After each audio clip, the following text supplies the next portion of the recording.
बिस्मिल्लाहिर्रहमानिर्रहीम। अस्सलाम वालेकुम नाज़रीन, आप यूट्यूब चैनल देख रहे हैं। मैं इमरान ख़ान हूँ। एक ख़बर है, उसको लेकर के पाकिस्तान की हुकूमत जो है वो बगले बजा रही है। उन्हें लगता है कि शायद डोनाल्ड ट्रंप जो है वो पूरी तरह उनके हाथ में आ गया। मुमकिन हो कि ऐसा हो भी जाए, लेकिन ये खबर क्या है, इसके हक़ाइक़ मैं आप तक पहुँचा देता हूँ। ये कौन आदमी है जो पकड़ा गया है, ये पाकिस्तान में क्या कर रहा था, इसका क्या ताल्लुक़ है, और जिस वाक़े के साथ इसको जोड़ा जा रहा है उस वाक़े के हक़ाइक़ क्या है, और इस वक्त डोनाल्ड ट्रंप को इसकी ज़रूरत क्यों पेश आई, और इसके फर्दर जो है वो इसके बाद असरात क्या होंगे। मैं आपके सामने सारी पहले सिचुएशन आप देख लें। देखिए, पहली मरतबा नहीं हुआ कि पाकिस्तान ने किसी शख्स को पकड़ के अमेरिका के हवाले किया हो। पाकिस्तान बहुत पुराना ये काम करता रहा है। यानी परवेज़ मुशर्रफ साहब का दौर तो इसके लिए बदनाम था। उसामा बिन लादेन जो है वो पाकिस्तान के अंदर अमेरिका ने आकर उसे कत्ल किया, और पाकिस्तान के अंदर से सहूलत कारी हुई उसामा बिन लादेन के कत्ल के हवाले से। फिर डॉक्टर आफिया सिद्दीकी का मामला हो, या एमल कानसी का मामला हो, या दीगर और बहुत सारे ऐसे नाम हैं जो माजी में लिए जाते थे। ये वो लोग हैं जिन्हें पकड़ के पहले अमेरिका के हवाले किया गया, और मुशर्रफ साहब पे एक बड़ा इल्ज़ाम ये भी लगता है आज तक कि वो डॉलरों के एवज़ पाकिस्तानियों को बेचते रहे और वो हवाले करते रहे अमेरिका के। अब ये डोनाल्ड ट्रंप ने शुक्रिया अदा कर दिया। शहबाज शरीफ साहब फौरी तौर पे तैयार थे, उन्होंने ट्विटर के ऊपर एक जवाबी शुक्रिया अदा कर दिया और ये भी बताया कि हमारी बड़ी कुर्बानियाँ हैं। लेकिन इसमें एक बारीक नुक्ता हम सारे मिस कर रहे हैं, जिस नुक्ते को सबसे पहले उठाया इम्तियाज़ गुल साहब ने। इम्तियाज़ गुल साहब ये कहते हैं कि once again Pakistan being thanked for the wrong reason. एक मरतबा फिर पाकिस्तान का शुक्रिया अदा किया गया एक गलत वजह से। एक दहशतगर्द जो पाकिस्तान के अंदर छुपा हुआ था या पनाह लिए हुए था, और ये CIA ने इसको फाइंड आउट किया, उसने इनको ढूंढा CIA ने, और एक मरतबा फिर यानी पाकिस्तान जो है वो दहशतगर्दी के साथ लिंक हुआ है, और आने वाले दिनों में ये पाकिस्तान के खिलाफ एज ए प्रोपेगेंडा इसको इस्तेमाल किया जाएगा, जैसा कि अफगानिस्तान कर भी रहा है। अब ज़रा थोड़ी तफसीलात ले लेते हैं कि ये काबुल अटैक था क्या। अगस्त 2021 इमरान खान साहब की हुकूमत थी पाकिस्तान में, और अमेरिका में हुकूमत थी जो बाइडन की। ये जो बाइडन का पहला साल था, और जो बाइडन ने आते ही अमेरिकी फ़ौजों को अफ़गानिस्तान से निकालने का फ़ैसला किया, और अब वो किसी लड़ाई में जाना नहीं चाहते थे। हालांकि डोनाल्ड ट्रंप की इंतज़ामिया बहुत सारा काम करके गई थी। डोनाल्ड ट्रंप के दौर में कतर में बहुत सारे मुज़ाकरात हुए थे अमेरिका के और तालिबान के, और तालिबान ने कुछ गारंटीज़ दी भी थी और कुछ गारंटीज़ ली भी थी। फरवरी 2020 से कोई भी अमरीकी फ़ौजी अफ़गानिस्तान की सरजमीन पर नहीं मारा गया था। ये मैं आपको एग्जैक्ट वही चीज़ बता रहा हूँ जो हुई थी। 2020 के फरवरी के बाद से लेकर जब तक इनखला नहीं हो गया, उस दिन तक कोई भी अमरीकी फ़ौजी अफ़गान सरजमीन के ऊपर अफ़गानिस्तान पे कत्ल नहीं हुआ था। तो 1.5 साल से कोई बंदा कत्ल नहीं हुआ, ये उनकी बड़ी कामयाबी थी। अब सिक्योरिटी जो फराम कर रही थी वो अफ़गान तालिबान की सिक्योरिटी भी वहाँ पे मौजूद थी, जो इन्हें निकालना चाहती थी अमेरिकन को ये खैर आफियत से यहाँ से चले जाएं और अफ़गानिस्तान को खाली करें, ताकि वो अफ़गानिस्तान का कंट्रोल पूरी तरह से संभाल लें। अशरफ गनी जो है वो नस गया था वहाँ से, और उसकी फ़ौज जो है वो तितर बितर हो गई थी। तो चीज़ें बहुत तेज़ी से अफ़गान तालिबान के कंट्रोल में चली गई, और अमेरिकन को बहुत उजलत में वहाँ से निकलना पड़ा। अब काबुल एयरपोर्ट पे एक अटैक हुआ 26 अगस्त 2021 को, जब अमेरिकन काबुल को छोड़ रहे थे। 26 अगस्त 2021 को ये काबुल एयरपोर्ट के ऊपर अटैक होता है, खुदकुश हमले। इसमें जो है वो 13 अमरीकी फ़ौजी भी कत्ल हो जाते हैं। इसमें फ़ौजी और अफसरान शामिल थे। ये 13 अमेरिकन कत्ल हो गए, और इसके अलावा कोई 180 के करीब अफ़गानी भी, और बहुत बड़ी तादाद में कत्लो गारतगिरी वहाँ पे हुई थी। लेकिन क्योंकि ये अमेरिकन हैं और 1.5 साल के बाद कोई अमेरिकन मारा गया अफ़गानिस्तान में, तो उनके लिए एक बहुत बड़ी खबर ये बन गई कि 13 अमेरिकन की लाशें अमेरिका पहुँच गईं इनखला के वक्त। ये लाशें जब अमेरिका में पहुँची तो रोला पड़ गया। इनके लिए बाद में अवार्ड्स का भी ऐलान किया गया। अमेरिका बहुत गुस्से में आ गया, और उसने 27 अगस्त और 29 अगस्त को, यानी 26 को यह वाक़या हुआ, और उसके बाद 27 और 29 अगस्त को नंगरहार में पहले और फिर काबुल में 2 ड्रोन हमले अमेरिका ने किए। इस वाक़े की जो जिम्मेदारी है वो इस्लामिक स्टेट यानी ISIS खुरासान, उन्होंने इसकी जिम्मेदारी कबूल कर ली। उन्होंने कहा जी हमने किया ये वाक़या, हमने मारा है। तालिबान उनके पीछे लग गए, और अमेरिकन जो है वो इनखला करके चले गए, लेकिन अमेरिकन ने 2 ड्रोन हमले किए। इनमें से जो दूसरा ड्रोन हमला था काबुल के नज़दीक, उस हमले में 7 बच्चों समेत 10 आम अफगानी जांबाक हो गए। मैंने ये रिपोर्ट भी किया था उस वक्त अपने वीलॉग में। तो इस पर बड़ा सख्त रद्देमल आया था अफगान हुकूमत का कि अमेरिका जो है वो सिविलियंस को कत्लेआम उनका ना करे। अब ज़रा थोड़ा सा आ जाए, जो बंदा पाकिस्तान में पकड़ा गया ये कौन है? ये मोहम्मद शरीफुल्लाह उर्फ जाफ़र। ये भी इस्लामिक स्टेट खुरासान का एक पहले नॉर्मल सा लीडर था। 2019 में ये गिरफ्तार हो गया था। और ये जो वाक़या हुआ 26 अगस्त को, इस वाक़े से ठीक 10 दिन पहले काबुल के अंदर अफगानिस्तान में एक जेल ब्रेक होती है, और ये 2019 में उस जेल में गिरफ्तार था। 19 भी अंदर, 20 भी अंदर, और 21 की अगस्त तक ये बंदा अंदर ही था। यानी तकरीबन 2.5 साल 3 साल से ये बंदा जेल में था। और वो जेल ब्रेक होती है, उसमें से बहुत सारे तालिबान भी निकलते हैं। तो ये बंदा भी उस जेल से भाग जाता है 15 अगस्त 2021 को। और लेकिन इस बंदे के पास कोई बड़ा ओहदा नहीं था, ये सिर्फ उस तंजीम का हिस्सा था ISIS का। उस वक्त ये कोई इतना मशहूर आदमी नहीं था। फिर सन 2022 में और 2023 में अफगान सिक्योरिटी फोर्सेस, जो नई उनकी हुकूमत आई थी, उन्होंने कुछ ऑपरेशंस किए थे और उन्होंने ISIS खुरासान के बहुत सारे लीडर्स को मार दिया था। जब वो लीडर्स मारे गए तो ये बंदा जो है अहम ओहदों के ऊपर आ गया। अब वहाँ पे ऑपरेशंस चल रहे थे, अफगान इंटेलिजेंस फोर्सेस इसके पीछे पीछे फिर रही थी, तालिबान की हुकूमत इसके पीछे लगी हुई थी। तो ये भागकर पाकिस्तान आ गया। पाकिस्तान इसके आने का वक्त वो है जब पाकिस्तान में दहशतगर्द आ रहे थे। अब ये मैंने पिछला वीलॉग इस पर किया है कि दहशतगर्द पाकिस्तान में 2022-2023 में दाखिल हुए हैं और बहुत तेज़ी से वो पाकिस्तान के अंदर आए, और उसके बाद से लेकर अब तक दहशतगर्दी कंट्रोल नहीं हो रही। और ये पॉलिसी जनरल बाजवा साहब की थी उस वक्त। जनरल बाजवा खुद ये कह भी चुके हैं कि ये पॉलिसी हमने बनाई थी। वो तो कहते हैं इम्प्लीमेंट नहीं हुई, लेकिन जो अब हुकूमत है वो भी ये कहती है कि ये दहशतगर्द आए थे और वो इमरान खान पर डालते हैं, जबकि इमरान खान बताते हैं कि हमने तो मना कर दिया था। हमारे जाने के बाद जो है वो ये सब कुछ अगर हुआ है तो हुआ है, और दहशतगर्द बाद में आए हैं। मुराद सईद ने इसके ऊपर आज भी एक बात की है। अब ये बंदा भागकर पाकिस्तान आ गया और पाकिस्तान के अंदर इसने अपने आप को छुपा लिया। इसको एक और नाम से भी लोग जानते थे, इंजीनियर शरीफ, और अजमल के नाम से भी ये बंदा जाना जाता था। 9 अप्रैल 2023 को और 5 अप्रैल 2023 को, ये 2 तारीखें आपने याद रखनी है, क्योंकि अफगानिस्तान के अंदर इंटेलिजेंस बेस्ड ऑपरेशन वहां की जो सिक्योरिटी फोर्सेज हैं तालिबान की, उन्होंने किए। यानी उन्होंने 9 अप्रैल को अफगानिस्तान का सूबा है नमरोज, उसका एक इलाका है जरांज, वहां पे एक अटैक किया और अब्दुल्ला काबुली नामी एक दहशतगर्द को मार दिया। ये जो दहशतगर्द था ये ISIS खुरासान का माइग्रेशन डिपार्टमेंट का सरबराह था। फिर उसके बाद जो है 5 अप्रैल 2023 को एक और ऑपरेशन हुआ हेरात के शहर में, और वहां जो अफगान सिक्योरिटी फोर्सेज है उन्होंने डॉक्टर हुसैन नामी एक शख्स को मार डाला, और ये शख्स जो है ये खुदकुश ब्रिगेड का सरबराह था ISIS खुरासान का।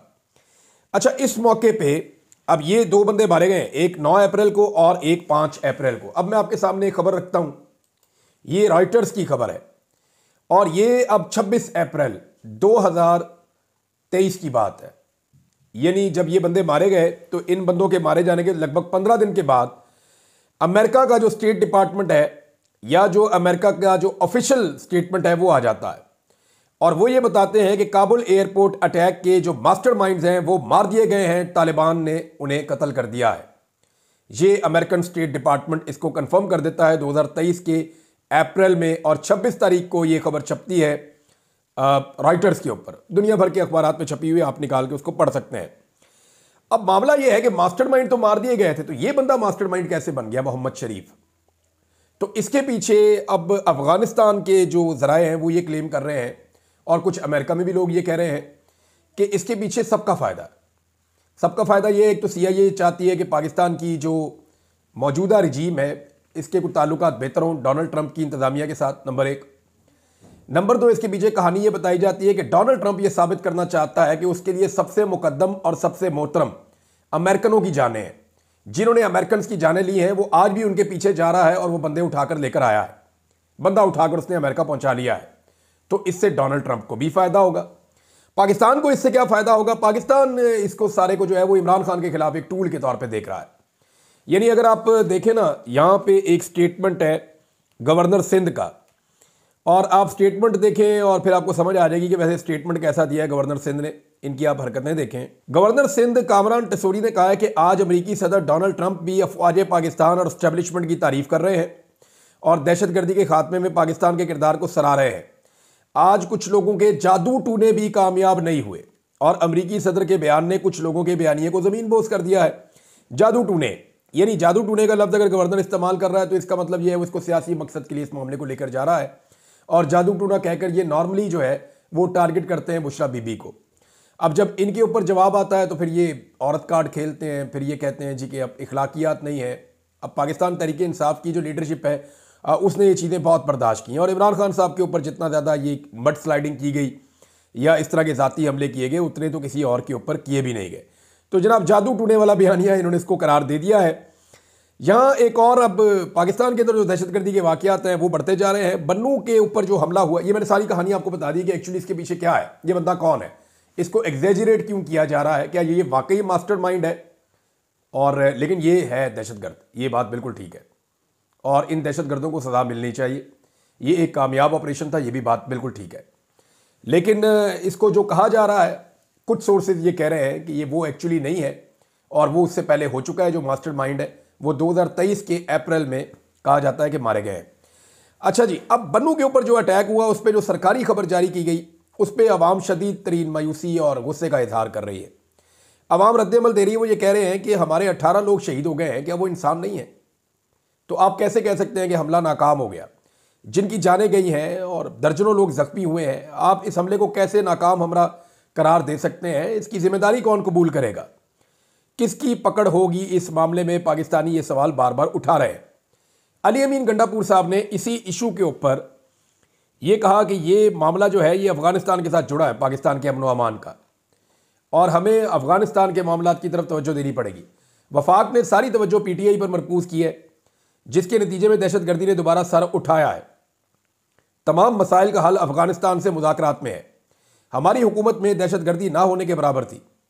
ये अली अमीन गंडापुर साहब ने कहा। देखें, एक बात मैं आपको बताऊं कि इस वक्त जो तालिबान हुकूमत है वो मुख्तलिफ है अफगानिस्तान में। वो उस तरह तालिबान नहीं है जैसे कभी माजी में हुआ करते थे।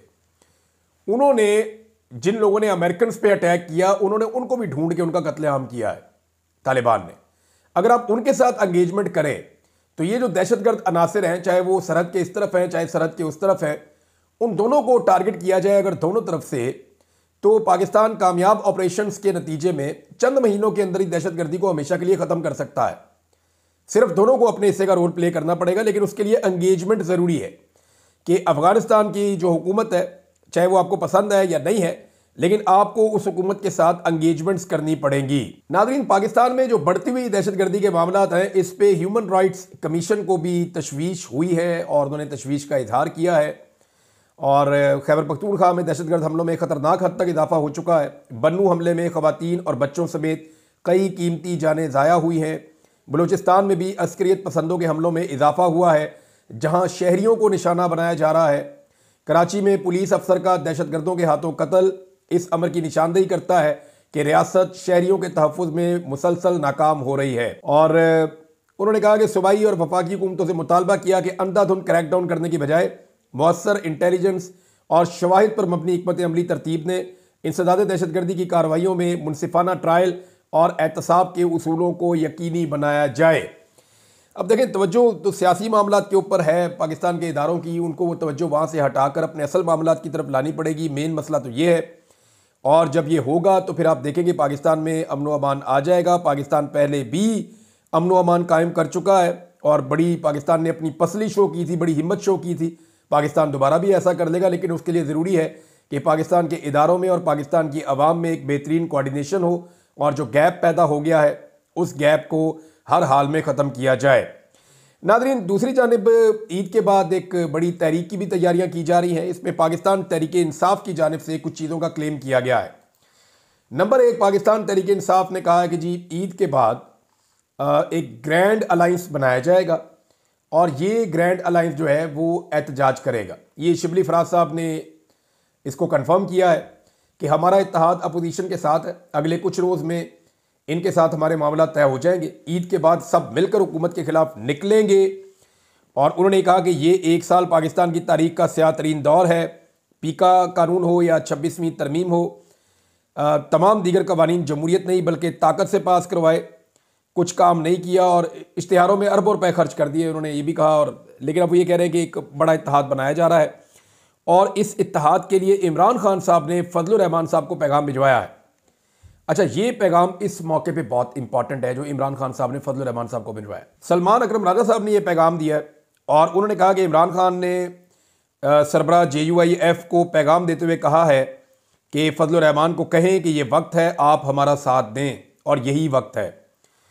उन्होंने कहा कि मार्च 2022 में चाहे आटे की कीमत हो, फिर वो उन्होंने घी की कीमत बताई, फिर उन्होंने महंगाई के हवाले से बताया कि महंगाई कितनी ज़्यादा बढ़ गई है, कौन कौन सी चीज़ कितनी कितनी महंगी हो गई है, लोगों की आमदन नहीं बढ़ रही, माशरे के अंदर बिगाड़ पैदा हो रहा है। और यानी वो ये भी कह रहे हैं कि चीन 2 बड़ी ट्रेन लाइंस बना रहा है जो ईरान जाएगा और अफ़गानिस्तान से गुजर गई है और पाकिस्तान जो है वो बहुत पीछे रह गया है और तनख्वाहदार तबके पे पहले ही बहुत ज़्यादा टैक्सेस लगा दिए गए हैं, अमीरों को कोई नहीं पूछता, गरीब आदमी के ऊपर टैक्स पे टैक्स लग रहे हैं। तो इमरान खान साहब ने फजलुर रहमान साहब को ये पैगाम दिया है और सलमान अकरम राजा ने JUIF की क़यादत से रब्ता किया है और मुलाकात की ख्वाहिश का इजहार किया है कि इमरान खान साहब का पैगाम देना चाहते हैं। और पैगाम इमरान खान साहब का ये है कि यही वक्त है आप हमारा साथ दें और हमारे साथ खड़े हो जाएं। दूसरी खबर यह है कि पाकिस्तान तहरीक इंसाफ ने फजलुर रहमान साहब की पार्टी से रवाबित बढ़ाना शुरू कर दिए हैं। सलमान अकरम राजा ने मुलाकात के लिए रब्ता भी किया है और इस सिलसिले में आने वाले वक्त में फजलुर रहमान साहब की पार्टी का और इमरान खान साहब की पार्टी का आपस में एक अलाइंस बनाने की कोशिश होगी। लेकिन फजलुर रहमान साहब के मामले में पाकिस्तान तहरीक इंसाफ को हमेशा से बड़े शकूक शुबहात रहते हैं कि फजलुर रहमान साहब का पता कोई नहीं होता, खब्बी दिखा के सज्जी लगा देते हैं और बैठते अपोजिशन के साथ कैंप में और तरमीम हुकूमत की पास करवा देते हैं। तो फजलुर रहमान साहब की कोई समझ नहीं आती। दूसरी तरफ फजलुर रहमान साहब भी कुछ गारंटियाँ मांग रहे हैं पाकिस्तान तहरीक इंसाफ से कि जनाब हमें भी फिर कुछ मिलेगा, अगर तो हमें कुछ मिलेगा तो फिर इसके लिए हम आपके साथ बैठ सकते हैं। वो जो चीज़ें फजलुर रहमान साहब को चाहिए वो चीज़ें अगर उनसे वादा कर ली जाएँ तो फिर शायद फजलुर रहमान साहब पूरी ताकत से खड़े हो जाएं PTI के साथ। नाज़रीन, अब जो हुकूमत के इत्तेहादी हैं उनको भी घबराहट होना शुरू हो गई है, क्योंकि देखें जिस तरह के ये कानून बन गए हैं ना, ये कल को इनके भी गले पड़ेंगे उल्टे। ये पीका के कवानीन में ये सारे फंसेंगे, ये जिस तरह की इन्होंने अदालतें बना दी हैं इसके अंदर भी सारे फंसेंगे। ये बचेगा कोई भी नहीं इस सारे मामले के अंदर। बचने का एक ही तरीका है कि दोबारा बैठ जाएं। नदीम अफजल चंद साहब ने बड़ी लॉजिकल बात की है। वो ये कहते हैं कि जनाब जो मसाइल है मैं समझता हूँ मुल्क को बचाने के लिए PTI समेत सारी जमातों के साथ चार्टर ऑफ डेमोक्रेसी होना चाहिए, यानी सारे रल के बैठो, बैठ के फैसला करो मुल्क को बचाना कैसे है। और मेरी नज़र में भी यही एक हाल है कि इमरान खान साहब बाकी सबको बैठने दें। मेरा तो ये कहना है कि अगर सारे जिनको चोर उचक्का भी समझते हैं सारे भी मिलके अगर इस वक्त एस्टेब्लिशमेंट को उसके असल किरदार में वापस भिजवा दें और फ़ौज का सियासत के अंदर से जो रोल है वो ख़त्म कर दें तो ये कोई घाटे का सौदा नहीं होगा। सियासत होती रहेगी। मुझे पता है इस वक्त सबको इस बात से डर लग रहा है कि इमरान खान साहब की मकबूलियत बहुत ज़्यादा है, जब भी उनके साथ बैठेंगे कुछ भी करेंगे, एस्टेब्लिशमेंट को जैसे ही हम बैरक्स के अंदर वापस भेजेंगे या उन्हें हम कहेंगे जनाब आप सियासत से आपका रोल ख़त्म हो गया, आपका पत्ता साफ हो गया, तो फिर उसके बाद इमरान खान इक़्तिदार में आ जाएगा और इमरान खान इक़्तिदार में आ गया तो फिर वो जान नहीं छोड़ेगा। तो ये सबको इस बात का डर है, लेकिन ये कॉन्फिडेंस पाकिस्तान को और पाकिस्तानियों को पैदा करना पड़ेगा, वरना कोई और सलूशन नहीं है। और जो लोग समझदार हैं वो अब इसके ऊपर बार बार बात करना भी शुरू हो गए हैं। मोहम्मद ज़ुबैर साहब ने एक फैक्ट जो है उसको दुरुस्त किया। उन्होंने कहा हुकूमत अपने ही गुज़िश्ता दौर से मुवाजना कर रही है, यानी थोड़ा सा पहले भी यही हुकूमत थी, अभी यही हुकूमत है, तो वो अपने पिछले महीने से अपने पिछले साल से वो मुवाजना करती है कि हमने जी पिछले साल ज़्यादा तबाही फेरी थी, इस साल ज़रा कम तबाही फेरी है। इनकी हुकूमत को 1 नहीं 3 साल हो चुके हैं। ये कहते हैं कि हम डिफ़ॉल्ट के दहाने पर थे और आज हमने बचा लिया, तो वहाँ तक पहुँचाया भी PDM हुकूमत ने था। मोहम्मद ज़ुबैर साहब कह रहे हैं महंगाई को 38% तक शहबाज शरीफ साहब ने ही पहुँचाया था। नादरीन, आजकल एक और भी कार्रवाई हो रही है और ये कार्रवाई मैं आपके सामने ज़रूर रखना चाहूँगा। फैसल वाडा साहब ने इसको इनिशिएट किया है और फैसल वाडा साहब जो बात करते हैं वो उनका कबीला कहाँ से है सबको पता है कि वो एस्टेब्लिशमेंट के आदमी हैं। तो फैसल वाडा साहब बहुत जज्बाती होकर फाइलें चुक चुक के मार रहे हैं टॉक शोज़ के अंदर कि ये पढ़िए आपकी जमहूरियत, ये जनाब चल रही है मरूसियत, ये जनाब अपने ख़ानदान से बाहर इन्हें बंदा ही कोई नहीं मिलता। शरीफ ख़ानदान है तो जिसको लेकर आता है अपने ख़ानदान के अंदर से लेकर आता है। जरदारी ख़ानदान है जनाब, वो भी अपना हर कोई जो है वो मरूसियत चल रही है, ये क्यों है वो क्यों है, बड़ा रौला डाला फैसल वाडा ने। बात यह है कि जिस जमहूरियत को आप गालियाँ दे रहे हैं क्या इस मुल्क में वो जमहूरियत है? जमहूरियत का मतलब यह है कि जमहूर फैसला करेगा कि पाकिस्तान पे किसकी हुकूमत होगी। तो लोगों ने जो फैसला किया उसको तो आपने उड़ा के रख दिया। जिस मरूसियत के खिलाफ आप यहां पे बैठ के गरम गरम तकरीरें करते हैं, वो सारी की सारी मरूसियत तो अवाम ने उड़ा दी थी 8 फरवरी को। अवाम ने तो मरूसियत को मुस्तरद कर दिया था 8 फरवरी को। लेकिन ये फैसल वाडा साहब जो आपका कबीला है, जो आपकी एस्टेब्लिशमेंट है, उन्हीं लोगों को ये मरूसियत पसंद है ना। मरूसियत की मरियम नवाज कैरी बहुत अच्छा करती हैं तो वो मरूसियत जो है वो आपकी मिलिट्री एस्टेब्लिशमेंट को पसंद है और वो उन्हें पसंद करते हैं और वो उनको प्रमोट भी किया जाता है एस्टेब्लिशमेंट के कहने पे। मेरे से तो सपोर्ट मांग रहे थे इनके लिए कि जनाब इनको सपोर्ट दे दें, आपके हालात जो हैं वो आसान हो जाएंगे। अभी भी और क्या मांगते हैं? यही मांगते हैं कि नवाज शरीफ और मरियम नवाज के लिए सपोर्ट चाहिए हमें। तो मामला ये है कि अगर मरूसियत पसंद नहीं है फैसल वाडा साहब, आपको तो अपने मालिकों से आप पूछ लें कि क्या उन्हें भी नापसंद है, क्योंकि ये उन्होंने ही मुसल्लत किए, कौम ने तो इनसे जान छुड़ा ली थी। दूसरा, जिस जमहूरियत को आप गाली दे रहे हैं, पहले एक दफ़ा फ्री एंड फेयर इलेक्शन करवाएं और जो रिजल्ट है उसको अनाउंस होने दें, एक अवाम की हुकूमत बनने दें। अगर वो डिलीवर ना करे तो फिर आप जमहूरियत को गाली दे सकते हैं। अब तक के लिए इतना ही। अपना ख्याल रखिएगा, अपने चैनल का भी। अल्लाह हाफिज़।